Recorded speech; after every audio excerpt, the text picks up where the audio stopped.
Sunderland City feels like it's on the rise with the opening of the new Keel crossing, more developments in the city centre, and Sunderland Football Club playing so well. There are many positives as today we look at how impactful the new bridge can be and has already been. So this is what both Darren Jones and Darren Edmonds had to say.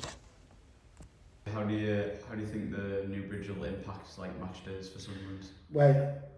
Well, it's already making a difference. I witnessed that on the first game against Wolves, and it was just amazing sight to see. There was events organised in the Keel Square, and then there was basically a match day in March, and it was just amazing to see. And again on Monk Weymouth Bridge, because I was here for the opening day, I was watching it from upper height on the new developments on the south side of the river, and I was looking across to Monk Weymouth Bridge, which was basically traffic flowing normal, no lanes blocked off, and hardly any people walking across it,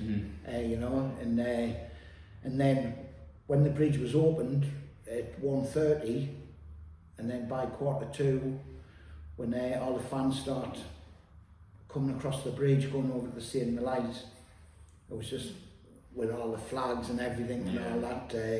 It was amazing. It was so proud. I was so proud of obviously our city, our project team, our client, everybody who's put all the hard work in.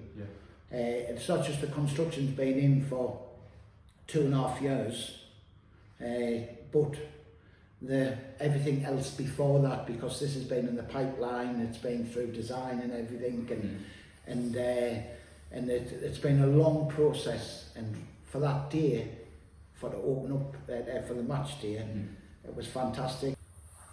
How did you feel being a part of the process of creating the bridge? Very proud.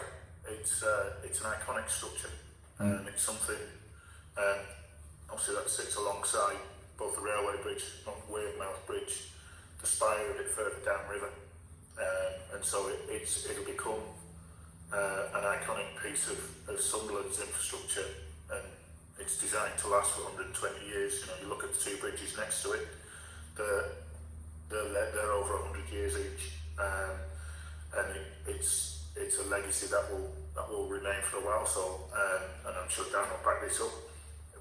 When you're involved in projects like that have got a long life, there's no matter what your involvement has been, you've played a part in that getting there. So it's a very proud moment. This is what Martin McFadden had to say at the Love Supreme. How do you feel the new bridge will impact the city and your business? I think it'll be good for the city. I've got a few friends that have got restaurants and bars over by the fire station, like Mexico 70 and the Peacock, and I think they'll do better on match days. And then also you can just have a beer in the Peacock and then nip over to the Sheepfolds, whereas previously that was a 20-minute walk.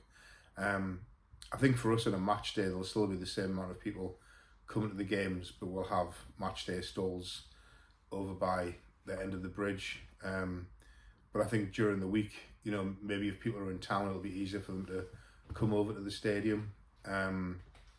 If they're walking, shorter walk, hopefully it'll improve parking, because people who've got mobility will just walk straight over.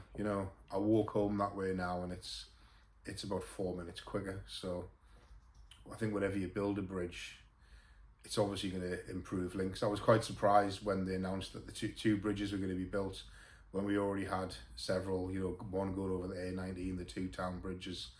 But in the last 10 years, we've had 2 new bridges, and I think it's obviously going to improve ways into the city. So it's all good.